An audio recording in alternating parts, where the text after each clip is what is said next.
नमस्कार दोस्तों, स्वागत है आप सभी का एक बार फिर से आपके अपने YouTube channel RPN1 study point पर। दोस्तों, जैसा कि आप जानते हैं, हिंदी का जो रेगुलर मॉडल पेपर है वो हमारे चैनल पर रेगुलर रूप से चल रहा है और जिसमें अपन बात करने वाले हैं बहुत ही महत्वपूर्ण प्रश्नोत्तरी के बारे में जो आपकी PTT की परीक्षा के लिए रामबाण सिद्ध होने वाले हैं। ठीक है, तो चलिए दोस्तों, बिना देरी करे शुरू करते हैं आज का धमाकेदार सेशन। तो जल्दी से वीडियो को लाइक कर दीजिए और सभी अपने साथियों के साथ शेयर कर दीजिए दोस्तों। चलिए जी दोस्तों, आपका वो नेगेटिव मार्किंग वाला जो लफड़ा चल रहा था वो तो आपका क्लियर हो गया होगा कि जो नेगेटिव मार्किंग है वो आपकी परीक्षा में नहीं होने वाली है ना। और होती भी ना तो आपके फ़ायदा ही था उससे, है ना। जिससे क्या दोस्तों, जो तुक्के लगा के बच्चे ज़्यादा नंबर ले आते हैं, पढ़ने वाला बच्चा नंबर नहीं ला पाता, तो वैसा नहीं होता। अगर नेगेटिव मार्किंग होती तो भी अच्छा होता, हालांकि अभी आपके नेगेटिव मार्किंग नहीं है ना। जैसा कि आपको पता है दोस्तों, 500 प्लस प्रश्नों की जो श्रृंखला है वो अपन ने शुरू की है ना। परीक्षा तक आपको ये 500 प्लस प्रश्न आ जाने चाहिए। और जिसमें आज की जो क्लास है वो है आपकी, अपन ने पिछली क्लास तक 300 प्रश्नों तक की बात कर ली है। तो आज के जो प्रश्न है दोस्तों वो है 300 नंबर का प्रश्न है। ठीक है, और दोस्तों यदि आपने पुरानी क्लास नहीं देखी है तो दोस्तों उन क्लासों को भी आपको ज़रूर देखना है, क्योंकि कई सारे टॉपिकों को अपन उनमें क्लियर कर चुके हैं बहुत ही अच्छी तरीके से। चलिए, आज का पहला प्रश्न है, अव्ययी भाव समास का एक उदाहरण यथाशक्ति है। देखो, दिया गया है कि यथाशक्ति में कौन सा समास है, आपके अव्ययी भाव समास है। ठीक है, इसका सही समास विग्रह कौन सा है ये आपको बताना है। जैसी शक्ति, जितनी शक्ति, शक्ति के अनुसार, या फिर शक्ति जो शक्ति, यथा जो शक्ति। जी दोस्तों, जल्दी से बताना है यथाशक्ति का समास विग्रह क्या होगा। इम्पोर्टेंट प्रश्न है दोस्तों, समास में कई बार पूछा जाता है। यथाशक्ति में ये भी पूछा जाता है दोस्तों कौन सा समास है, तो अव्ययी भाव समास है, तो मैंने ये प्रश्न में ही लिख दिया। चलिए दोस्तों, याद रखना है यथाशक्ति में अव्ययी भाव समास है और इसका समास विग्रह करोगे तो वो होता है आपके शक्ति के अनुसार, ऑप्शन नंबर सी। चलिए, अगला प्रश्न है आपका, लंबोदर में कौन सा समास है, द्वंद्व, द्विगु, तत्पुरुष या फिर बहुब्रीहि। बिल्कुल सरल सा प्रश्न है दोस्तों, गलत नहीं होना चाहिए। जी दोस्तों, लंबोदर किसे कहते हैं, लंबा उदर है जिनका, अर्थात अपन कहते हैं किनको, गणेश जी को। और जिससे कोई अन्य अर्थ निकलता है उसको अपन कौन सा समास कहते हैं, बहुब्रीहि समास कहते हैं, ऑप्शन नंबर दूसरा। चलिए, अगला प्रश्न है आपका, देश प्रेम में कौन सा समास है। जी दोस्तों, जल्दी से बताना है, देश प्रेम में कौन सा समास है, अव्ययी भाव, द्विगु, तत्पुरुष या फिर बहुब्रीहि। जी दोस्तों, अब बताइए, देश प्रेम में बहुब्रीहि समास हो सकता है क्या, क्या इसका कोई दूसरा अर्थ निकल सकता है क्या। काट दो बहुब्रीहि समास। द्विगु, द्विगु वो होता है जिसके अंदर गिनती आती है, गिनती तो है ही नहीं, ना देश में ना प्रेम में, तो ये भी नहीं है। अब बचा कौन सा, अव्ययी भाव और तत्पुरुष समास। अब बताना है आपको दो में से कौन सा सही जाने वाला है। जी दोस्तों, नेगेटिव मार्किंग आपके नहीं होगी, है ना। तो अब क्या करना है दोस्तों, तैयारी करते रहना है। जिस हिसाब से आपको तैयारी चल रही है उसी हिसाब को आपको रेगुलर रखना है। अब कोई भी आपका नोटिस वगैरह आता है तो आप उसको नज़रअंदाज करिए। जो भी ऑफिशियल नोटिफिकेशन होगा उसको आपको वीडियो के माध्यम से बता दिया जाएगा, है ना। बाकी जो भी फेक न्यूज़ आती है उनसे बच के रहना है। परीक्षा की तिथि आपकी फ़िक्स है दोस्तों, फिक्स तारीख को ही आपका पेपर होने वाला है, उससे आगे नहीं जाएगी। चलिए जी दोस्तों, बात करते हैं देश प्रेम में कौन सा समास होगा दोस्तों। तो याद रखना है आपको, तत्पुरुष समास रहने वाला है, ऑप्शन नंबर सी। देश प्रेम, अब बताइए तत्पुरुष क्यों हुआ। तत्पुरुष समास में समास के वो कारक की विभक्तियों का लोप होता है, तो देश से प्रेम होता है। इसका जो अपन समास विग्रह करेंगे ना तो क्या होगा, देश से प्रेम। तो फिर अपन देख पा रहे हैं कर्ता ने कर्म को करण से, है ना, तो करण से मतलब करण तत्पुरुष इसमें होने वाला है। चलिए, नवग्रह में कौन सा समास है, तत्पुरुष, द्वंद्व, द्विगु या फिर बहुब्रीहि। ये वही प्रश्न है दोस्तों जो बार बार समाज से पूछे जाते हैं। ठीक है, सभी प्रश्नों को एक साथ रख दिया गया है, जिससे अपन क्या टॉपिक वाइज चलेंगे ना, तो क्या होगा दोस्तों, अपने जो फ्लो है वो बना रहेगा और प्रश्न को याद रख सकेंगे अपन आसानी से। ठीक है। नवग्रह में अपन सभी जानते हैं जो पहला जो पद है वो गिनती आ रहा है, नव मतलब 9 होता है, 9 ग्रह का समूह है। ठीक है, तो गिनती किसके अंदर आती है? तत्पुरुष में नहीं आती, द्वंद्व में नहीं आती, द्विगु के अंदर आती है। तो ऑप्शन नंबर सी इसका सही उत्तर हो जाएगा। चलिए अगला प्रश्न है दोस्तों, वनवास शब्द में कौन सा समास है? ये कई बार पूछा जा चुका है दोस्तों, और आसानी से आपको बताना है कि क्या इसका उत्तर रहने वाला है। चलिए ऑप्शन आपके सामने है, तत्पुरुष, कर्मधारय, द्विगु या फिर बहुब्रीहि। चलिए ऑप्शन को काट के अपन शुरू करते हैं ना, जिससे अपना क्या टॉपिक भी एकदम क्लियर हो जाए। वनवास, क्या बहुब्रीहि समास से कोई दूसरा अर्थ निकल रहा है? नहीं निकल रहा। क्या द्विगु समास से क्या गिनती आ रही है इसमें? नहीं है। कर्मधारय समास में मैंने बताया था पहला जो शब्द होता है वो या तो किसी की तारीफ करेगा या फिर किसी की बुराई करेगा, है ना। या मैं कहूँ आकृति के बारे में बताया जाएगा, रंग के बारे में बताएगा, गुण के बारे में बताएगा, और कुल अगर मैं कह दूँ तो पहला जो पद होगा वो विशेषण होगा। तो अपन उस समास को क्या कहते हैं? कर्मधारय समास कहते हैं। अब वन में वास है ना, ना तो वन तारीफ हो रही है ना वास तारीफ हो रही है, तो कौन सा समास हो गया? तत्पुरुष समास हो गया। ठीक है, अब वन में वास कौन सा समास हो गया? तत्पुरुष। अब तत्पुरुष में भी अपन ने कई तरीके के पढ़े थे, कर्म तत्पुरुष, करण तत्पुरुष, संप्रदान तत्पुरुष, आपादान तत्पुरुष, संबंध तत्पुरुष, है ना। अब इसमें आपको बताना है कौन सा तत्पुरुष समास है। तो अब जब इसका आप समास विग्रह करोगे तो क्या होगा? वन में वास, क्या होगा? वन में वास। अब आप देखेंगे कि बीच में जो शब्द आ रहा है वो क्या आ रहा है? में। अब बोल के देखिए आपको कारक की विभक्ति, कर्ता ने कर्म को करण से, संप्रदान के लिए आपादान से अलग होना, संबंध का के की, अधिकरण में पे पर। तो वनवास में कौन सा समास हो जाएगा आपके? अधिकरण, है ना। अधिकरण में ही तो आता है में पे पर, तो अधिकरण तत्पुरुष समास हो जाएगा किसके अंदर? वनवास में। अगर सरल पूछेंगे तो सीधा तत्पुरुष पूछ लेंगे, और तत्पुरुष में भी आगे का पूछे तो आपको याद रखना है अधिकरण तत्पुरुष समास रहने वाला है। चलिए जिन्होंने समास की क्लास नहीं ली है और समास में उनको दिक्कत आ रही है, तो वो समास की जो क्लास है चैनल पर अपलोड हो चुकी है, तो आप उसको जाकर देख सकते हैं दोस्तों। चैनल पर प्लेलिस्ट बनी हुई है, तो वहाँ पर आप आसानी से समास का वीडियो देख सकते हैं। पंचवटी में कौन सा समास है? देखिए बहुत सरल है दोस्तों, पंचवटी आपको ही बताना है। चलिए 4 ऑप्शन सामने है, जल्दी से बताना है। अब देखिए आप ढूंढ रहे हैं द्विगु समास, लेकिन द्विगु तो ऑप्शन में है ही नहीं। अब बताइए कौन सा है? द्विगु तो ऑप्शन में है ही नहीं। अगर द्विगु होता तो हो जाता, लेकिन पंचवटी का एक और अर्थ निकलता है दोस्तों, वो याद रखना है आपको। तो पंचवटी जो है दोस्तों उसको अपन कहेंगे बहुब्रीहि समास, ऑप्शन नंबर बी। ठीक है, अगर बहुब्रीहि की जगह यहाँ पर आपको द्विगु रहता तो द्विगु आंसर होता, और द्विगु नहीं है, वहाँ बहुब्रीहि लिखा हुआ है तो बहुब्रीहि रहे। चलिए बताइए, पीताम्बर शब्द में कौन सा समास है? अब ये ऐसा शब्द है दोस्तों जो आपके दो समास के अंदर आ सकते हैं। इनमें आपको ऑप्शन देख के बताना पड़ेगा। चलिए सबसे पहले तो मैं ऑप्शन दे रहा हूँ जिसके अंदर बहुब्रीहि नहीं है। यहाँ पर मान लीजिए द्विगु समास, द्विगु तो दिया हुआ है नीचे, मान लीजिए तत्पुरुष दिया हुआ है, तत्पुरुष। ठीक है, पहला जो ऑप्शन दिया हुआ है वो तत्पुरुष समास का दिया हुआ है। तो अब आपको बताना है कि इसमें कौन सा समास है, तत्पुरुष, द्वंद्व, कर्मधारय या फिर द्विगु। तो अगर ये आपके पास 4 ऑप्शन होते हैं तो देखिए, अगर ये 4 ऑप्शन के साथ में अगर अपन उत्तर देना चाहें तो अपन देखते हैं कि पीला अंबर, पीला अंबर, है ना, पीला है जिसका अंबर, तो पहला रंग, पहला जो शब्द है वो रंग बता रहा है, तो इसका जो उत्तर होता है वो कौन सा होता है? कर्मधारय होता।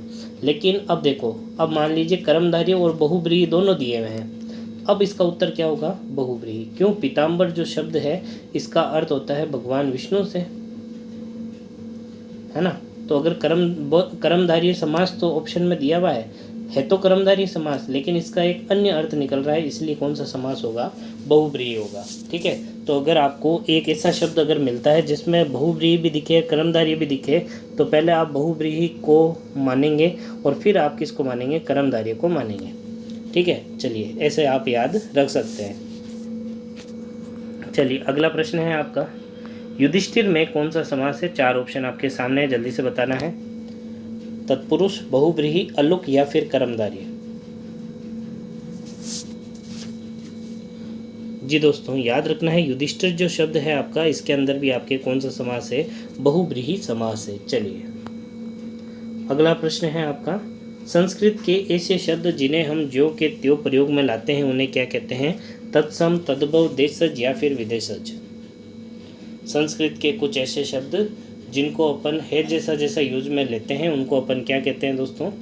तो याद रखना है आपको, उसको अपन कहते हैं तत्सम शब्द। क्या कहते हैं? तत्सम शब्द कहते हैं। देशी शब्द किसी एक निश्चित स्थान पर बोले जाते हैं, उनको कहते हैं। विदेशी शब्द वो होते हैं जिनको अपन ने किसी विदेशी भाषा से ग्रहण किया है, जैसे कि चीनी, वकील, चीनी है, वकील है, ये जो शब्द है वो विदेशी शब्द है। देशी के अंदर आपको सबसे ज़्यादा जो पूछा जाता है वो है लोटा। क्या है? लोटा। तद्भव शब्द वो होते हैं जिनको अपन ने संस्कृत से ग्रहण तो करे लेकिन अपन उनको चेंज करके यूज में लेते हैं, जैसे कि संस्कृत में आम को जो मूल शब्द था वो था आम्र। क्या था? आम्र। लेकिन अब अपन आम्र नहीं बोल के क्या बोलते हैं? आम बोलते हैं। क्या बोलते हैं? आम। तो जो मूल शब्द था उसको तो अपन कहेंगे तद्भव, और जो नया शब्द अपन चेंज करके बोलते हैं, सॉरी, जो मूल शब्द था उसको तो अपन कहेंगे तत्सम, और जो चेंज हो गया उसको, जैसे आम है तो वो कौन सा शब्द हो गया आपके? तद्भव। ठीक है। चलिए अगला है आपका, निम्नलिखित में रूढ़ शब्द कौन सा है? वाचनालय, समतल, विद्यालय या फिर पशु। देखिए रूढ़ शब्द कौन से होते हैं? ऐसे शब्द जिसमें ना तो उपसर्ग जुड़ा हो, ना प्रत्यय जुड़ा हो। कई बार ऐसा प्रश्न भी आता है कि ऐसा शब्द क्या कहलाता है जिसमें ना उपसर्ग हो, ना प्रत्यय हो, ना संधि हो, ना ही समास हो। तो ऐसा शब्द क्या कहलाता है? तो आपको याद रखना है, उसको अपन कहते हैं रूढ़ शब्द। मूल शब्द है तो वाचनालय, वाचन प्लस आलय, ये तो आपकी संधि बन रही है। समतल, समान है जो तल, इसमें समास बन रहा है। विद्यालय, विद्या का आलय, इसमें भी संधि बच रही है। तो देखते हैं पशु जो है वो तो मूल शब्द है, ना इसमें संधि है ना आपके समास है। चलिए अगला है आपका, शब्द रचना के आधार पर बताइए कि कौन सा शब्द योग रूढ़ है?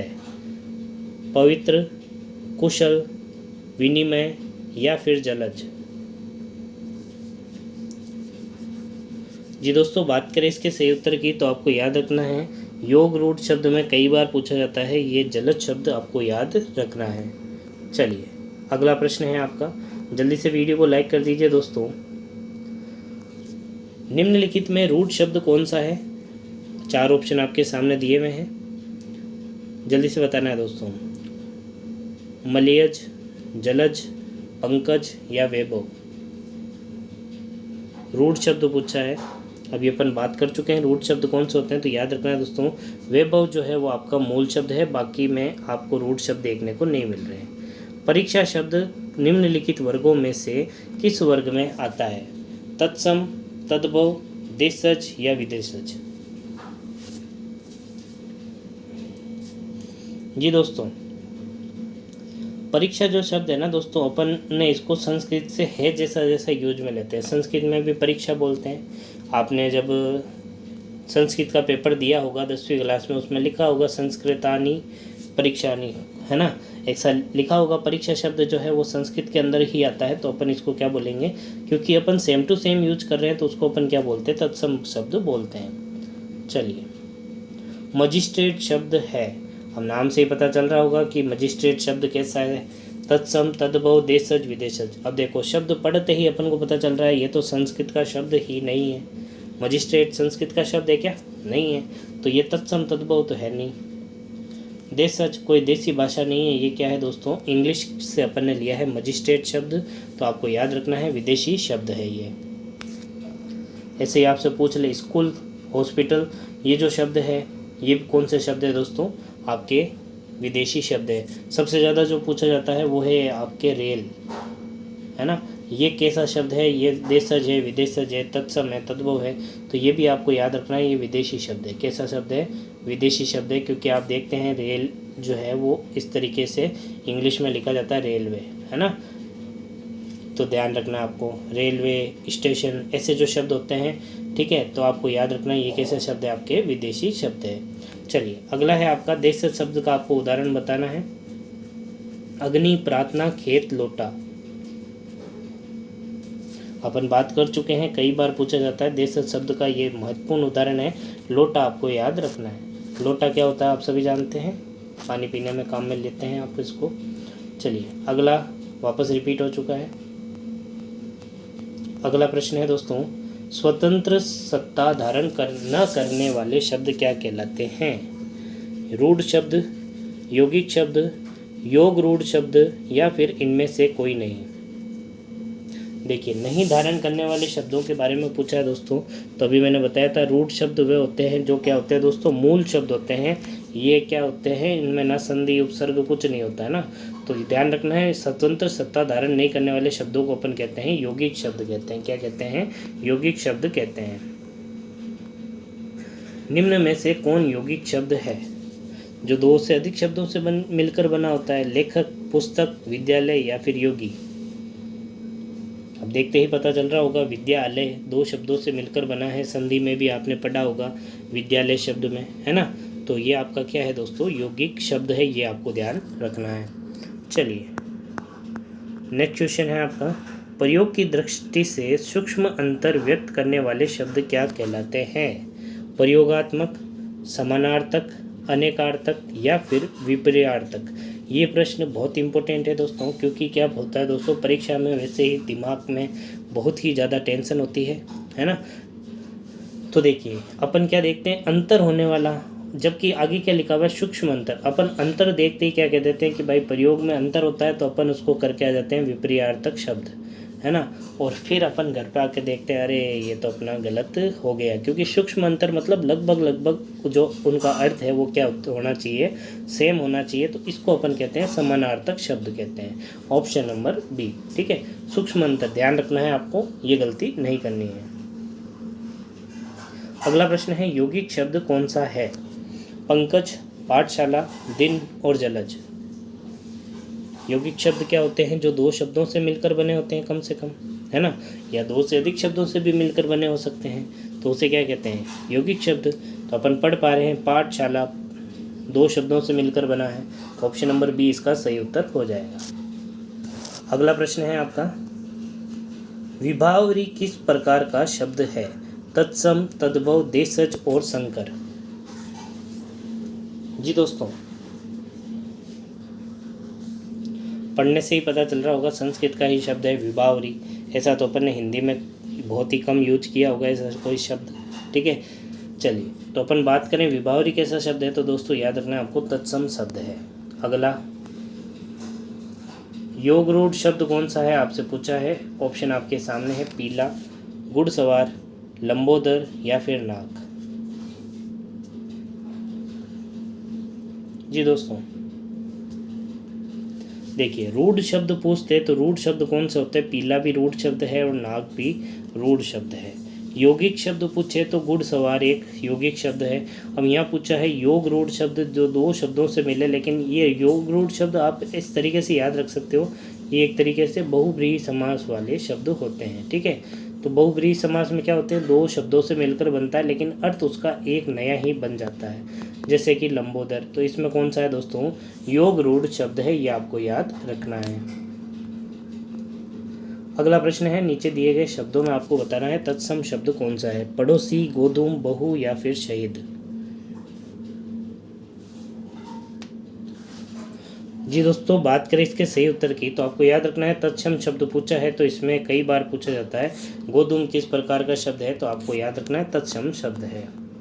अगला प्रश्न है आपका, नीचे दिए गए विकल्पों में से तत्सम शब्द का चयन कीजिए, ठीक है, ये वापस रिपीट हो चुका है। चलिए अगला प्रश्न है दोस्तों, नीचे दिए गए विकल्प में तद्भव शब्द का चयन करिए। अब आपको बताना है तद्भव शब्द कौन सा है? बैंक, मुंह, मर्म या फिर प्रलाप। जी दोस्तों तद्भव शब्द के बारे में बात करें तो देखिए प्रलाप और मम जो है ये आपके तत्सम शब्द है। कैसे शब्द है? तत्सम शब्द है। तद्भव शब्द के अंदर आपको याद रखना है मोह जो है वो आपका तद्भव शब्द है और बैंक जो है वो आपका विदेशी शब्द है। कैसा शब्द है? विदेशी शब्द है, क्योंकि इंग्लिश में लिखते हैं बैंक, तो ये आपको याद रखना है। चलिए अगला प्रश्न है दोस्तों, जिस शब्द के कई सार्थक खंड हो उन्हें क्या कहते हैं? रूढ़, यौगिक, योग रूढ़ या फिर मिश्रित। कई सारे टुकड़े हो जाए, टुकड़ों के भी क्या अर्थ निकले, सार्थक अर्थ निकले, तो उन्हें क्या कहते हैं दोस्तों? चलिए जानते हैं। रूढ़ शब्द तो एक ही शब्द होता है, योग रूढ़ शब्द का भी अर्थ एक ही निकलता है, तो ये दोनों तो हो नहीं सकते। अब यौगिक और मिश्रित, अब इनमें कन्फ्यूजन होता है। मिश्रित जो है वो आपका शब्द का रूप नहीं होता है, वो आपके वाक्य का भेद होता है। किसका भेद होता है? वाक्य का भेद होता है। मिश्रित वाक्य होते हैं, मिश्रित शब्द नहीं होते। मिश्रित शब्द नहीं होते हैं, तो जो शब्द के लिए पूछा जाता है उसका जो उत्तर होगा वो क्या होगा? आपके यौगिक। ठीक है, चलिए कौन सा शब्द देशज नहीं है? जल्दी से बताना है। डीबरी, पगड़ी, ढोर या फिर पुष्कर। देसी शब्द नहीं है डीबरी। अब पढ़ के लग रहा है हाँ भाई अपने यहाँ पर किसी को चिढ़ा रहे हैं जैसे डीबरी। पगड़ी एक निश्चित स्थान पर बोला जाता है, कई जगह तो इसको सापा बोलते हैं, कई पगड़ी बोलते हैं, अलग अलग नाम होते हैं। ठीक है, डोर ये भी क्या है? देशज शब्द है, जबकि जो पुष्कर है वो देशज शब्द नहीं है, तो पुष्कर इसका सही उत्तर हो जाएगा। अगला प्रश्न है आपका, जिन शब्द की उत्पत्ति का पता नहीं चलता उन्हें क्या कहते हैं? तत्सम, तद्भव, देशज या फिर विदेशज। तो दोस्तों याद रखना है, जिनकी उत्पत्ति संस्कृत से ज्यों होती है, ज्यों के त्यों होती है, तो उसको अपन कहते हैं तत्सम शब्द। संस्कृत के शब्दों को कुछ चेंज कर देते हैं तो उसको अपन कहते हैं तद्भव शब्द। विदेशी भाषा से कुछ शब्द लेते हैं तो उनको क्या कहते हैं? विदेशी शब्द। तो अपन देख पा रहे हैं इन तीनों की उत्पत्ति का तो अपन को पता है, लेकिन देशज शब्द एक निश्चित स्थान पर बोले जाते हैं, ये किस भाषा से लिए गए हैं इनका कोई भी पता नहीं है। तो आपको याद रखना है कि जो देशज शब्द है उनकी उत्पत्ति का पता अपन को नहीं होता है। चलिए वकील किस भाषा का शब्द है? जल्दी से बताना है। फारसी, अरबी, तुर्की या फिर पुर्तगाली।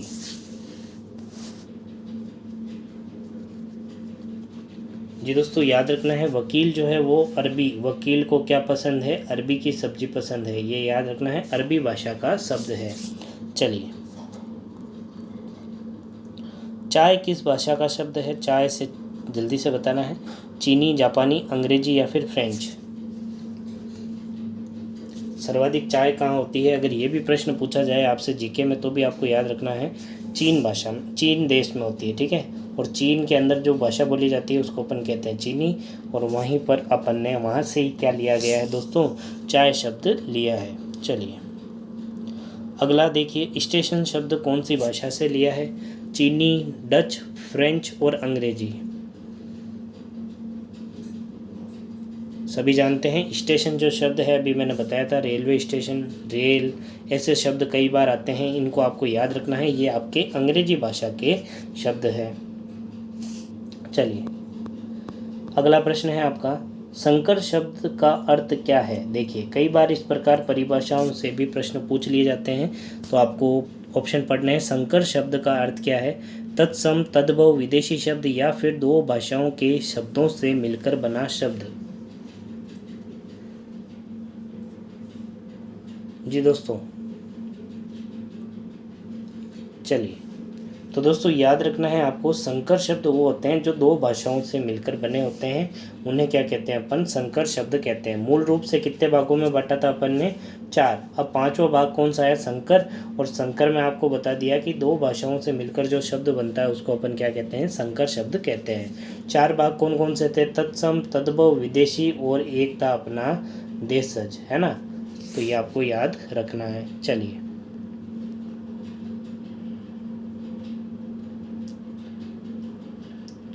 अब जैसे कि अगला प्रश्न है, रेलगाड़ी जो शब्द है वो कौन सा शब्द है? तत्सम, देशज, विदेशज या फिर संकर। तो जब आप इसको ध्यान से पढ़ेंगे तो जो रेल शब्द है ये आपके इंग्लिश का शब्द है, अंग्रेजियों से लिया गया शब्द है, और जो गाड़ी शब्द है वो आपका देशी शब्द है हिंदी का शब्द है, ये इंग्लिश का, ये हिंदी का, तो दो भाषाओं से मिलकर जो शब्द बनता है उसको अपन अभी बात कर चुके हैं, उन्हें क्या कहते हैं अपन, संकर शब्द कहते हैं। जी दोस्तों, वीडियो को लाइक कर दीजिए जल्दी से फटाफट। चलिए अगला प्रश्न है आपका, दर्शन का तद्भव रूप क्या है? दर्शन, दर्शन, दर्श या फिर दर्शन। ये जो आपका तद्भव रूप वाला जो पोर्शन है ना, ये बहुत ही अच्छी तरीके से पूछा जाता है और गलत होने के भी सबसे ज़्यादा चांसेस होते हैं। अब इसको याद कैसे रखना है? तद्भव रूप जब भी पूछे आपसे किसी शब्द का, तो आपको उसको बोलना है और उसको एकदम सरल भाषा में लिखना है। ग्रामर का आपको जो व्याकरण है, मात्रा है, उसको ज़्यादा जोर नहीं देना है। तो जब अपन इसको दर्शन बोलते हैं ना, तो आप देखेंगे कि जो गांव में या फिर जो बड़े बुजुर्ग है वो इसे क्या बोलते हैं? दर्शन नहीं बोलते, इसको क्या बोलते हैं? दर्शन। दर्शन कर लो, क्या कर लो? दर्शन कर लो। बोलते उसको क्या है? दर्शन बोलते हैं। ये आपका तत्सम रूप है और जो तद्भव रूप है वो है आपका दर्शन। कई बार क्या होता है, मिलान चिन्ह या फिर यूँ दे देते हैं कौन सा जोड़ा सही है गलत है तत्सम तद्भव का, और जब ये लिखा रहता है ना दर्शन, तो अपन देखते हैं ये तो बिल्कुल गलत लिखा हुआ है, और यही अपन उस पर टिक करके आ जाते हैं। तो दोस्तों याद रखना है, दर्शन का आपका जो तद्भव रूप है वो है दर्शन। ठीक है, चलिए संधि शब्द है। संधि कैसा शब्द है? तत्सम, देशज, विदेशज या फिर तद्भव। जी दोस्तों, याद रखना है आपके जो संधि जो शब्द है वो मूल संस्कृत का शब्द है और ये आपके किस शब्द के अंदर आएगा? तत्सम शब्द के अंदर आएगा, ऑप्शन नंबर ए। अगला प्रश्न है आपका, लोटा किस प्रकार का शब्द है? मैंने कहा था दोस्तों, कई बार पूछा जा चुका है और आगे भी पूछा जाएगा कि लोटा कैसा शब्द है। तो आपको याद रखना है लोटा आपके कैसा शब्द है? देशी शब्द है। इसकी व्युत्पत्ति किस प्रकार हुई है उसका अभी तक अपन को ध्यान में नहीं है। अगला है आपका, कमल किस प्रकार का शब्द है? जल्दी से बताना है। रूढ़ शब्द, यौगिक शब्द, योग रूढ़ शब्द या फिर इनमें से कोई नहीं।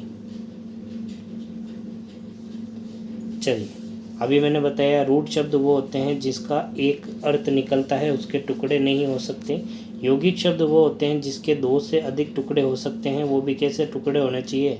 60 तक टुकड़े होने चाहिए। जितने भी टुकड़े कर रहे हो उनका एक अर्थ निकलना चाहिए। और योग रूढ़ शब्द वो होते हैं जो आपके 2 शब्दों से तो मिलकर बने लेकिन उनका अर्थ जो है वो एक ही निकला है। तो कमल जो है वो कैसा शब्द है? आपके रूढ़ शब्द।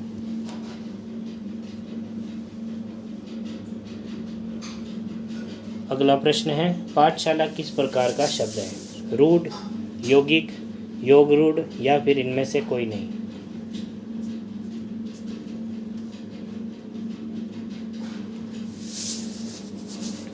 चलो ध्यान रखना है, पाठशाला जो है वो 2 शब्दों से मिलकर बना है, पाठ और शाला, तो ये है आपके यौगिक शब्द। अगला है आपका, दशानन किस प्रकार का शब्द है? योग रूढ़, यौगिक, रूढ़ शब्द या फिर इनमें से कोई नहीं।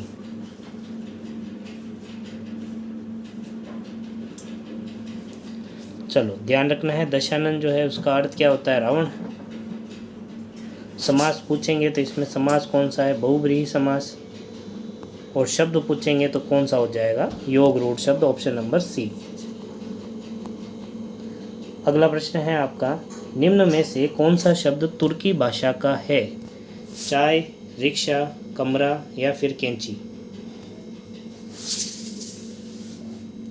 जी दोस्तों, जल्दी से बताना है कौन सा ऐसा शब्द है जो तुर्की भाषा का है।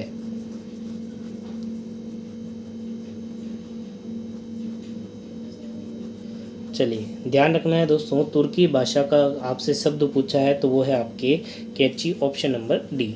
चाय की अपन बात कर चुके हैं। एक चीज़ और नोट कर लेना, ये जो चारों शब्द है ये आपके विदेशी शब्द है। कैसे शब्द है? आपके विदेशी शब्द है। ठीक है, ये आपको ध्यान में रखना है। कैंची जो है आपके तुर्की भाषा से लिया गया है, ये भी आपको ध्यान में रखना है। हालांकि तुर्की भाषा का एक प्रश्न और आपसे पूछा जाता है, वो जीके में पूछा जाता है। बाबर ने अपनी आत्मकथा बाबरनामा लिखी थी, ठीक है, ये कौन सी भाषा में लिखी थी? तो तुर्की भाषा में लिखी थी, ये भी आपको याद रखना है। चलिए दोस्तों, आज के लिए बस इतना ही। उम्मीद करते हैं आपको आज की क्लास पसंद आई होगी। क्लास पसंद आई है तो वीडियो को लाइक करें, कमेंट करके ज़रूर बताएं कि आपको क्लास कैसी लगी और आपके कितने प्रश्न सही गए हैं। साथ ही साथ आपको ये भी बताना है दोस्तों आपकी जो तैयारी है वो किस प्रकार चल रही है। यदि आपको वीडियो पसंद आया है तो आपके सभी साथियों के साथ इस वीडियो को शेयर करना है, चाहे जो भी हो, वो जो भी आपके दोस्त सहपाठी पीटीटी की तैयारी कर रहे हैं उस तक इस वीडियो को ज़रूर पहुंचाना है। साथ ही साथ दोस्तों, आपने अभी तक चैनल को सब्सक्राइब नहीं किया है तो चैनल को सब्सक्राइब करके ये जो बेल आइकन है इसको बार बार दबाना है, ठीक है। और बेल आइकन को दबा के इसके जो ऑल नोटिफिकेशन है उसको क्या कर लेना है, ऑन कर लेना है, जिससे क्लासों का सारे नोटिफिकेशन आपको मिल सके और कोई भी जैसे न्यूज़ आपको आती है ऑफिशियल तो वो भी आपको मिल सके। जैसे कि आपने अभी देखा कि कल जो है ये नेगेटिव मार्किंग, कल 2 दिनों से जो नेगेटिव मार्किंग की जो न्यूज़ है वो कब से आपको परेशान कर रही होगी, है ना। अब आपको क्या करना है, 21 तारीख का पेपर की तैयारी करते रहना है बिना किसी भ्रम में आए, ठीक है। चलिए, तो दोस्तों आज के लिए बस इतना ही। धन्यवाद।